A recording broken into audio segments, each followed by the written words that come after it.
Hola, mi nombre es Paul Jiménez, soy estudiante de la carrera de Derecho de la Pontificia Universidad Católica del Ecuador, sede Ambato. Estoy cursando el quinto semestre y en este video les voy a hablar sobre el episodio 9 del podcast de la carrera de Derecho que está titulado ¿Quién va a la Asamblea Constituyente? Como primer punto quisiera iniciar explicando que en este podcast se habló sobre quién debería ocupar la Asamblea Constituyente en caso de que ganara el sí en la consulta popular. Entonces, en este podcast se trató de que no es necesario tener un título de tercer nivel para que se pueda participar en una asamblea constituyente. Pero yo considero que sí es necesario tener un título de tercer nivel, puesto que es un puesto que se necesita de la mayor rigurosidad y de la mayor experticia para poder crear como tal una constitución. Si bien es cierto, la Convención Americana de Derechos Humanos nos prohíbe como tal pedir un título de tercer nivel para ejercer una carrera política, puesto que se están vulnerando derechos de participación y se afecta a la democracia, se necesita como tal una persona preparada porque crear una constitución es un tema bastante complicado, bastante complejo.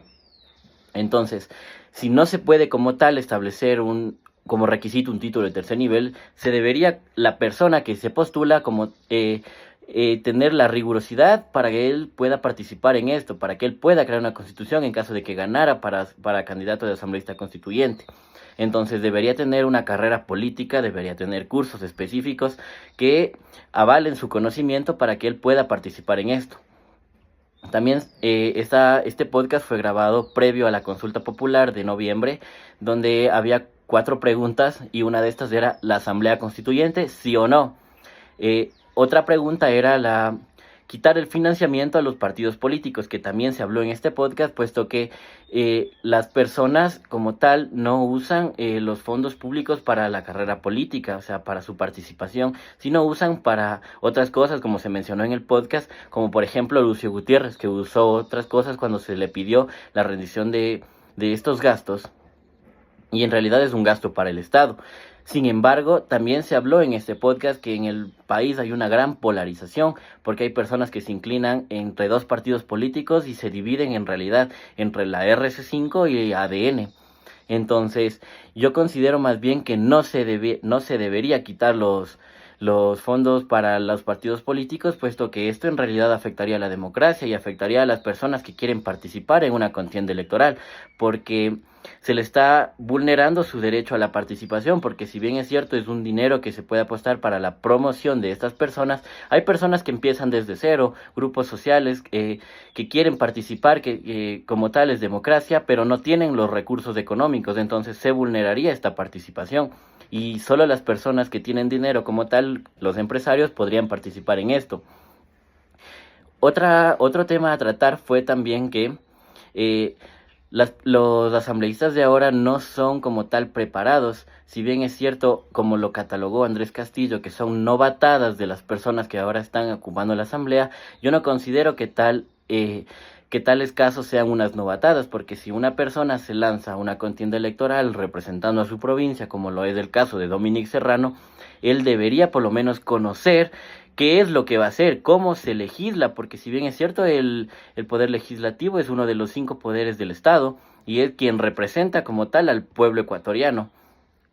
Pero si no tenemos una buena representación, tampoco podemos obtener una buena legislación y menos la buena creación de leyes para el bien común y para las personas ecuatorianas.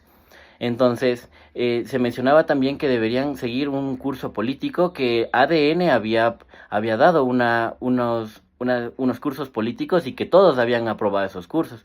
Pero ¿quién avala estos cursos? Entonces, ese en realidad es un gran problema. Otro tema que se trató en este debate, en este podcast, fue que si es que en caso de que ganara la consulta popular, ¿cómo fue lo que sucedió cuando hubo la anterior consulta popular? Que, por ejemplo, en el gobierno de Guillermo Lasso también se pidió este caso, pero en realidad no hubo un apoyo como tal del apoyo ecuatoriano. Si bien es cierto, este video lo estoy grabando después de la consulta popular, el pueblo ecuatoriano se expresó y no hubo como tal un apoyo para el presidente Noboa. De las 4 preguntas, él ganó el no en las 23 provincias del Ecuador y en una provincia ganó el sí. Entonces esto es un gran problema que ahora el gobierno nacional debe afrontar.